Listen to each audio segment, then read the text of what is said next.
जय हिंद दोस्तों, स्वागत है आप सभी का आपके अपने YouTube चैनल जैकपुर पे। तो आज का ये वीडियो काफ़ी इंपॉर्टेंट होगा क्लास 11 के ऐसे छात्र छात्राओं के लिए जिन्होंने अपने सब्जेक्ट में आर्ट्स में हिस्ट्री को रखा है।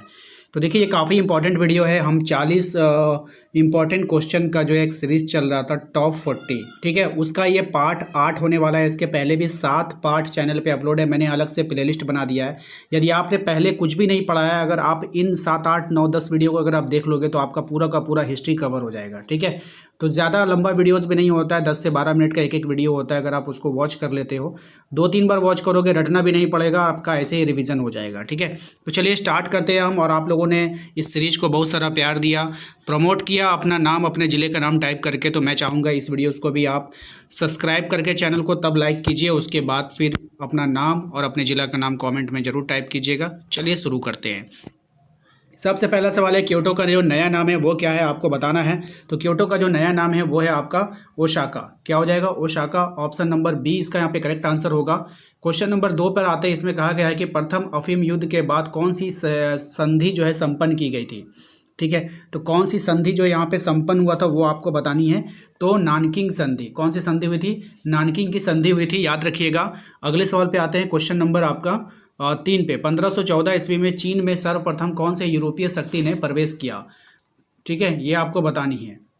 तो सही जवाब हो जाएगा इसका ऑप्शन नंबर बी, पुर्तगाल। किसने प्रवेश किया था? पुर्तगाल ने प्रवेश किया है। ऑप्शन नंबर बी हो जाएगा। अगले सवाल पे आते हैं क्वेश्चन नंबर 4 पे कि 18वीं शताब्दी के आरंभ में यूरोपीय लोग चीन में क्या खरीदते थे। तो चीन में ये लोग क्या खरीदते थे?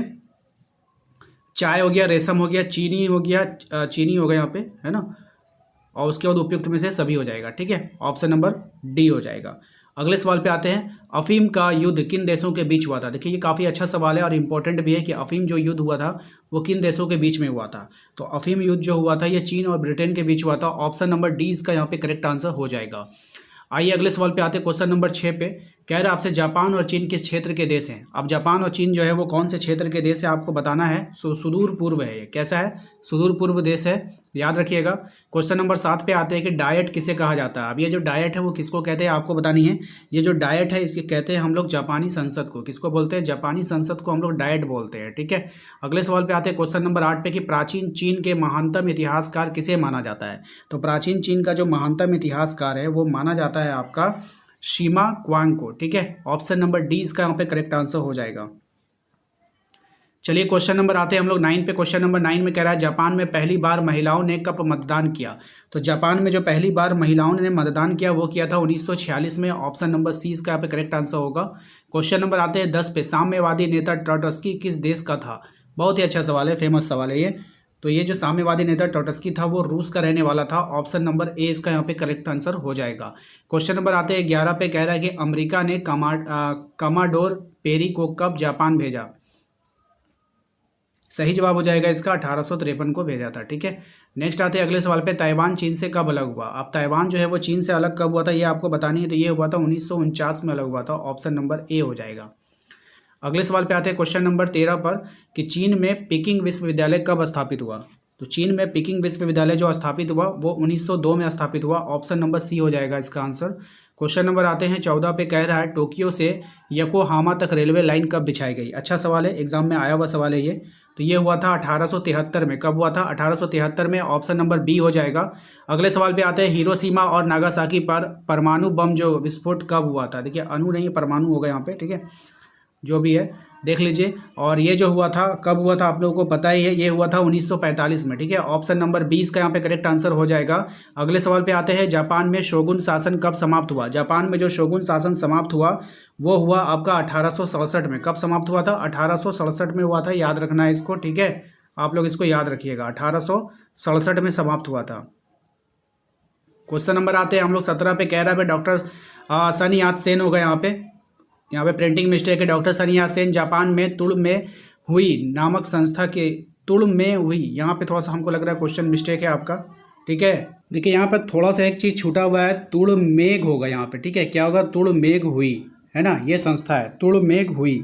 और तुड़ नहीं, यहाँ पे तुग है, क्या हो जाएगा? तुंग, तुंग मेघ हुई नामक संस्था जो यहाँ पर नाम मिस्टेक है, याद रखिएगा, तुंग मेघ हुई।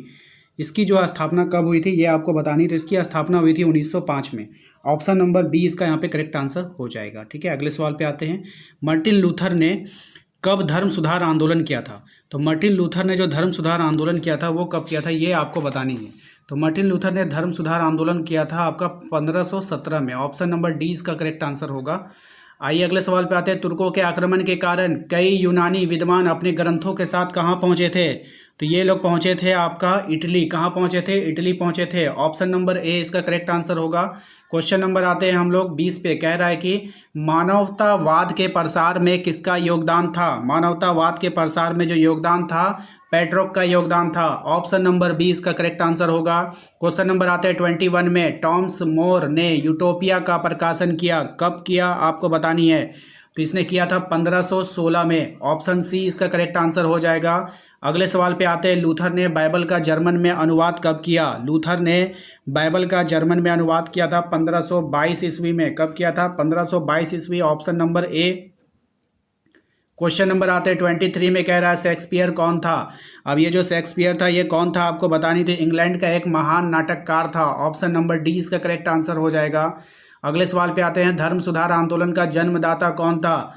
धर्म सुधार आंदोलन का जन्मदाता कौन था बताइए। तो मार्टिन लूथर। कौन था? मार्टिन लूथर था। ऑप्शन नंबर ए हो जाएगा।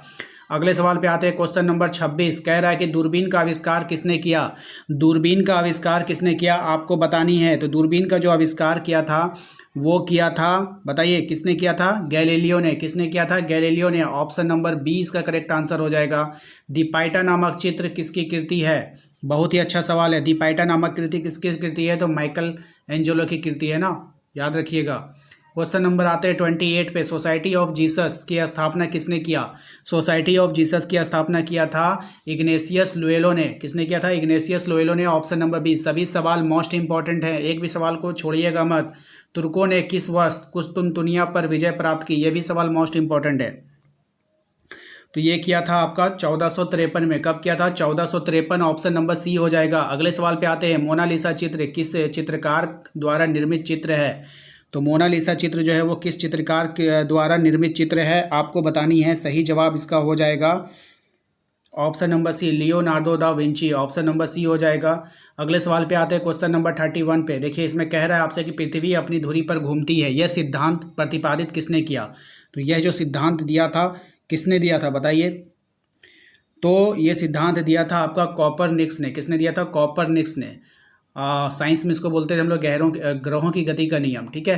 क्वेश्चन नंबर आते हैं 32। The civilization of the Renaissance नामक इन इटली, है ना, रेनेसा इन इटली नामक पुस्तक की रचना किसने किया है? तो ये किया था आपका जैकब बर्कहर्ट ने। किसने किया था? जैकब बर्कहर्ट ने। ऑप्शन नंबर बी हो जाएगा। अगले सवाल पे आते हैं। क्वेश्चन नंबर द प्रिंस नामक पुस्तक की रचना किसने किया है? तो द प्रिंस नामक पुस्तक की जो रचना किया है वो किया है मैकियावेली ने। किसने किया है? मैकियावेली ने किया है। क्वेश्चन नंबर आते हैं 34 में। इजाबेला द इस्ते कौन थी? है ना, सेस्टे नहीं इस्ते है यहाँ पे। ठीक है। इजाबेला द इस्ते कौन थी? तो मंटुआ राज्य की रानी। ऑप्शन नंबर बी इसका करेक्ट आंसर होगा। अगले सवाल पे आते हैं। चीन का प्रथम अफीम युद्ध किसके साथ हुआ था? चीन का प्रथम अफीम युद्ध किसके साथ हुआ आपको बतानी है। चीन का जो प्रथम अफीम युद्ध जो हुआ वो किसके साथ हुआ था बतानी है आपको। तो ये जो हुआ था अंग्रेजों के साथ हुआ था। किसके साथ हुआ था? अंग्रेजों के साथ हुआ था। क्वेश्चन नंबर आते हैं 36 में। अफीम युद्ध की जो अवधि थी, जो टाइमिंग था, वो क्या था? वो था 1839 से 1942। ऑप्शन नंबर सी इसका यहाँ पे करेक्ट आंसर होगा। अगले सवाल पे आते हैं। नीदरलैंड्स का पुराना नाम आपको बताना है। तो नीदरलैंड्स का जो पुराना नाम है वो क्या हो जाएगा? तो उसका नाम था आपका हॉलैंड। क्या नाम था? हॉलैंड नाम था। ऑप्शन नंबर डी इसका करेक्ट आंसर होगा। क्वेश्चन नंबर आते हैं हम लोग 38 पर। चीन की साम्यवादी पार्टी की स्थापना कब हुई थी? तो चीन में साम्यवादी पार्टी की जो स्थापना हुई थी वो आपको बतानी है। तो चीन में साम्यवादी पार्टी की जो स्थापना हुई थी वो हुई थी आपका 1921 में। कब हुई थी? 1921 में। ऑप्शन नंबर बी हो जाएगा। क्वेश्चन नंबर आते हैं 39 में। जापान में तेज गति वाली शिंकानसेन गाड़ी क्या है आपको बतानी है। ये जो है क्या है? एक बुलेट ट्रेन है। क्या है? एक बुलेट ट्रेन है। ऑप्शन नंबर बी हो जाएगा। अगले सवाल पे आते हैं। क्वेश्चन नंबर 40 में। देखिए कह रहा है आपसे कि चीनी गणतंत्र के पहले राष्ट्रपति कौन थे? चीनी गणतंत्र के जो पहले राष्ट्रपति थे वो कौन थे? तो वो थे आपके डॉक्टर सन यात सेन। तो ये था टोटल 40 सवाल। 40 में से आपने कितना सही किया वो सबसे पहले कमेंट करके बताइए।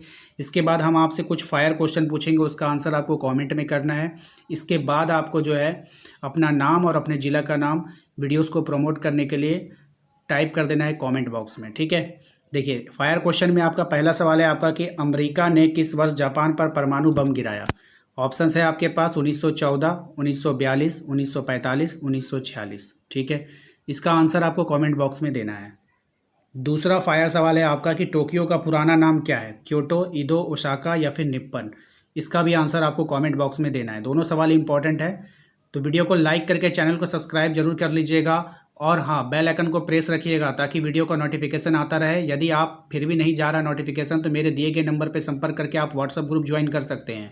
इसके अलावा आप अपना नाम, अपने ज़िला का नाम टाइप कर सकते हैं वीडियोस को प्रमोट करने के लिए। और इससे पहले जिन लोगों ने हमारे वीडियोस को सपोर्ट किया था, प्रमोट किया था, उनमें जो नाम है आपका, मैं उनका नाम ले सकता हूँ। शहीदा सालेहा, ये हैं रांची से।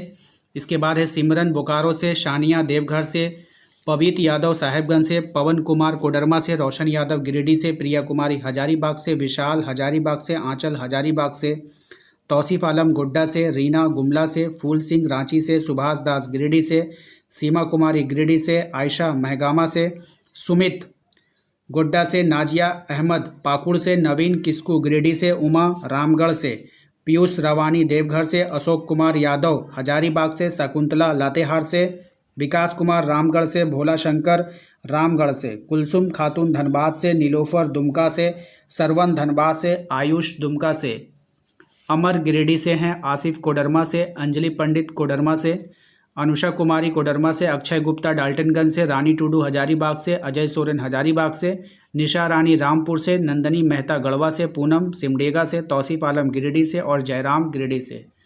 तो आप सभी का बहुत बहुत धन्यवाद सपोर्ट करने के लिए। Thank you. मिलते हैं नेक्स्ट अगले वीडियो में। Thank you.